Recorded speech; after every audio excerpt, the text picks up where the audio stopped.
Salut à tous! Salut! Alors aujourd'hui vidéo un petit peu spéciale, c'est une vidéo d'ailleurs que beaucoup d'entre vous attendent. On va donc vous expliquer comment faire homologuer votre van pour qu'il passe en VASP Caravane. Alors nous sommes justement en train de faire un tour de l'Europe en van aménagé et nous avons fait une pause pour justement faire tous les papiers pour justement cette homologation. Alors on est vraiment en plein dedans, on a travaillé beaucoup sur cette vidéo pour vous partager, vous expliquer tout pour que ça soit le plus simple possible parce que c'est vrai qu'à la première lecture c'est vraiment pas évident de s'y retrouver, donc bon, on espère que ça vous plaira. Si jamais pour ceux qui ne connaissent pas, si vous achetez un véhicule et vous l'aménagez vous-même ou par un professionnel, comme un camping-car, il faut que sur la carte grise ça soit mentionné. Donc là on va vous dire toutes les démarches qu'il faut faire, pièce par pièce, tout ce qu'il faut faire pour avoir cette mention sur la carte grise. Donc c'est parti pour l'étape numéro 1. VASP, c'est le champ J1 sur la carte grise et désigne véhicule automoteur spécialisé des PTAC égales ou inférieures à 3,5 tonnes. Alors attention, il existe différents types de VASP, qui est donc la partie J3 sur la carte grise. Il y a par exemple le VASP sanitaire ou encore ambulance ou incendie. Pour les fourgons aménagés, tout comme le nôtre par exemple, eh bien c'est le VASP Caravane qui nous intéresse. Depuis 20 mai 2018, le contrôle technique a durci et du coup si vous avez un fourgon aménagé, un camping-car et c'est pas mentionné sur la carte grise, vous risquez d'être refusé le contrôle technique pour non-conformité avec la carte grise et du coup vous allez avoir des mois de contre-visites et en plus en roulant avec un véhicule comme ça vous risquez jusqu'à 750 € d'amende. Alors si vous avez les mentions avec VASP Caravane sur votre carte grise, eh bien déjà pour le prochain contrôle technique vous serez OK.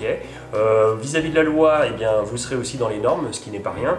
Bien sûr, tout votre aménagement sera vérifié et certifié, donc là encore aucun problème. Et aussi au niveau de l'assurance, tout votre aménagement sera pris en compte. Donc si vous avez un accident ou du vol, eh bien vous pourrez être remboursé. Première chose que vous devez faire lors de l'homologation de votre van, c'est de s'assurer que tout l'aménagement est en norme avec AFNOR. Donc tous les liens, on va vous mettre en description pour télécharger. Ou si vous voulez, vous pouvez faire comme nous, passer par un professionnel qui va vous dire qu'est-ce qu'il faut changer, qu'est-ce qu'il faudrait faire. Deuxième étape, c'est préparer le dossier pour la drill. Alors pareil, on vous a mis le document dans la description de cette vidéo, donc n'hésitez pas à aller jeter un petit coup d'œil. Et donc on va voir avec vous tous les éléments qu'il faut pour faire justement ces documents pour la drill. Alors pour la première pièce, c'est la demande de réception établie par le demandeur. Donc là, il faut aller vers le document annexe 1 et donc il faut tout remplir.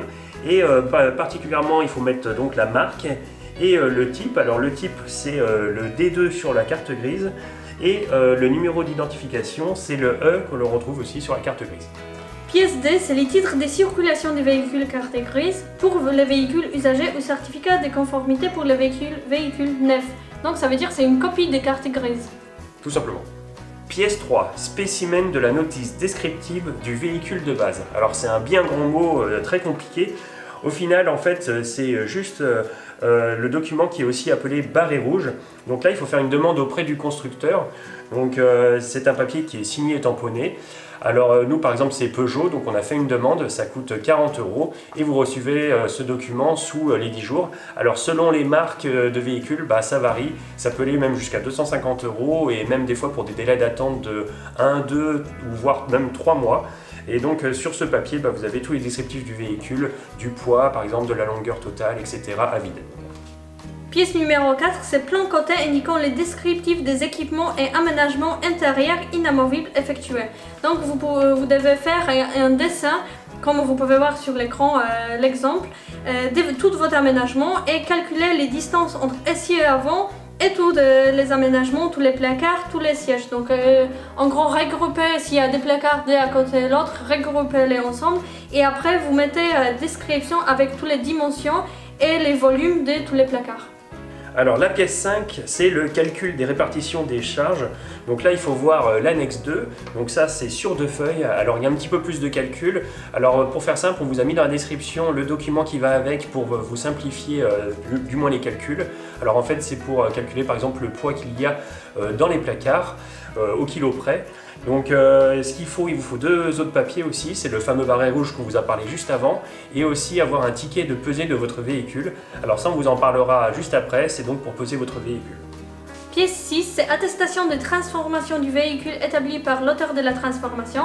Donc si vous les faites par un professionnel, le professionnel va vous donner un certificat d'aménagement. Si c'est vous qui les faites, allez-y dans annexe 3 et remplissez soigneusement. Vous mettez les transformations qui ont été effectuées et vous barrez avec l'accord préalable du constructeur parce que c'est vous qui vous avez fait. Donc vous ne pouvez pas avoir en tant que personne privée une attestation, telle attestation. Alors la pièce numéro 7, c'est l'autorisation du constructeur. Alors ces documents n'est pas obligatoire pour notre cas. D'ailleurs, si vous n'êtes pas professionnel, vous ne pouvez pas avoir accès à ce document. Alors c'est pour ceux par exemple qui dépassent les limites de poids et dimensions fixées par la notice descriptive du véhicule ou bien pour des modifications techniques du véhicule comme par exemple la découpe de la cabine, comme sur les camions à pizza où ils découpent la moitié du véhicule pour faire une ouverture à l'intérieur. Donc là ce document ne nous concerne pas, ça en fait déjà un de moins. Pièce numéro 8 qu'il vous faut, c'est bulletin de pesée du véhicule. Donc ça, vous pouvez obtenir par exemple dans les coopératives agricoles. Donc il vous faut 3 tickets de pesée, une pesée avant, une pesée arrière et une pesée entièrement le véhicule à vide. Il faut faire ça à vide avec plein d'essence et plein d'eau propre. Alors pièce 9, c'est si le véhicule est équipé d'un chauffage additionnel, il vous faut donc un justificatif de conformité par le constructeur. Si vous n'en avez pas, comme pour nous, eh bien, vous n'avez pas à faire cette étape et vous pouvez passer directement à la suivante. Pièce 10, c'est les certificats de conformité aux normes.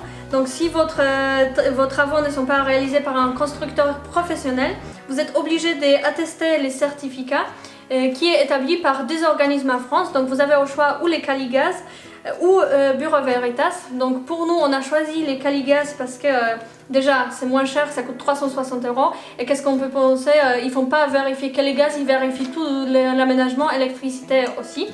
La contre-visite est gratuite et en plus ils se déplacent chez vous. Alors que chez Bureau Veritas, le prix c'est 415 €. La contre-visite est payante et il faut se déplacer nous-mêmes.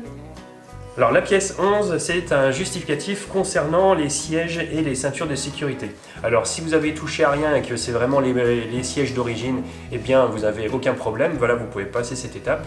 Par contre, si vous avez fait des changements, par exemple le siège avant côté passager a été changé, eh bien il vous faut un justificatif comme quoi il a été fait par un constructeur certifié. Pièce 12, c'est le procès-verbal des contrôles techniques du véhicule accepté et valide. Donc c'est tout simplement une copie d'une ancienne contrôle technique, elle n'a pas besoin d'être très récente, donc vous prenez une des anciennes contrôles techniques et vous faites photocopie.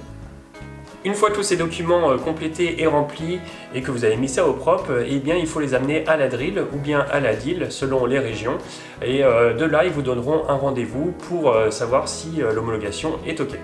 Lors de ce rendez-vous, vous devez amener avec vous bien sûr les vannes, les chèques établis à l'ordre de la DRIL ou la DIL selon des régions et une plaque que vous devez faire en attendant 7 mois pour ce rendez-vous qui est un exemple dans l'annexe 5 que vous pouvez voir. C'est une plaque comme ça que vous pouvez voir sur l'écran. Et comme pendant ce rendez-vous, si tout est en norme, tout est bien, ils vont coller cette plaque dans votre van.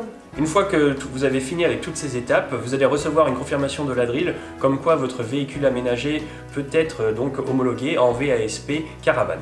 Donc avec ce document, vous allez aller sur le site des préfectures et vous allez faire une demande de changement de carte grise. On espère que grâce à cette vidéo, vous allez voir un petit peu plus clair et vous allez pouvoir préparer tous vos documents nécessaires pour la homologation de votre van. Donc dans la description de cette vidéo aussi, on a mis tous les liens et tous les documents qui pourront vous aider à vos démarches à vous. Donc n'hésitez pas à jeter un coup d'œil. Et puis on espère aussi que ça vous a aidé à y voir un petit peu plus clair dans tous ces documents qu'il faut, dans toutes ces démarches qu'il faut faire. On espère que cette vidéo vous aura plu. D'ailleurs, si c'est le cas, mettez-nous un petit pouce bleu, abonnez-vous aussi à notre chaîne, partagez et puis n'hésitez pas à commenter. Et puis bien nous on se retrouve très vite pour de prochaines vidéos. Alors à très bientôt, salut. Ciao. Donc voilà, les premiers points qu'il faut faire pour la homologation, c'est s'assurer que tout est dans les normes. Donc nous on sait que nos tuyaux de gaz ils sont pas dans les normes, donc on va les changer. Et pour faire ça, la première chose, on va démonter quelques meubles pour faciliter le changement des tuyaux. Bon, donc, comme vous pouvez le voir, j'ai mis la veste, la grosse veste, parce que là on est mi-décembre et il fait vraiment pas chaud. Alors je vais vous montrer aussi donc les autres câbles. Donc là c'est les autres tuyaux donc, qui vont au frigo et puis aux plaques. Donc c'est les tuyaux qui sont là, alors ils sont un petit peu plus compliqués d'accès, on peut le voir, il y en a un autre qui est ici. Donc ça c'est les tuyaux aussi qu'on va changer, qu'on va remplacer par des tuyaux en cuivre. Car c'est obligatoire pour l'homologation. Donc pour faire ça, surtout, on va essayer de démonter ça. Et donc voilà, on doit aller démonter ça parce qu'il y a des tuyaux de gaz qui arrivent en dessous. Donc ce qu'on va faire c'est qu'on va enlever aussi tous les placards, on va enlever tout ce qui gêne pour avoir plus d'accès.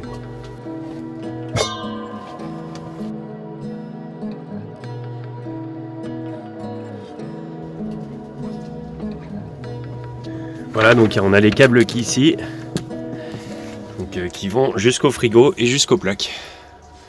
Donc le but c'est d'enlever tout le plan de travail qui est ici. On a déjà enlevé les grosses vis là. Et le problème c'est qu'il y a du joint, donc il faut que j'enlève le joint.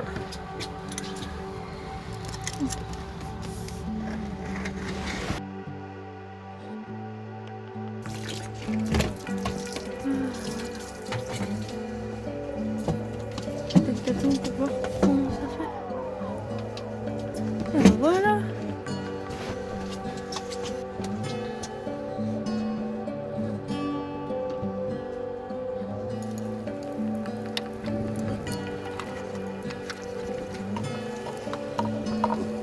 À la place des câbles blancs qu'il y avait avant, on va mettre ça qui va passer ici. Et jusqu'à là-bas, on agrandit les trous pour que ça puisse passer.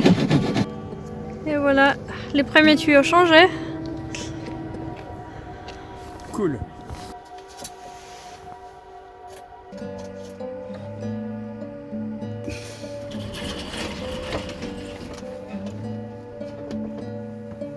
Alors là on a fait les petites étiquettes pour mettre justement un petit peu partout. Donc ces étiquettes, je vais vous montrer. Hop, voilà. C'est pour donc indiquer où se situent tous les appareils électriques, tous les appareils pour l'eau, etc. Donc on est en train de mettre partout. C'est obligatoire pour le contrôle. Là on a dû acheter un nouvel extincteur parce que le nôtre était plus bon. Voilà pour les normes, plus avec l'étiquette juste au-dessus. Les plans de notre van, c'est compliqué. On doit mesurer toutes les distances de chaque placard, chaque lit, chaque truc par rapport à les roues de devant. Donc on n'est pas fini. Hein.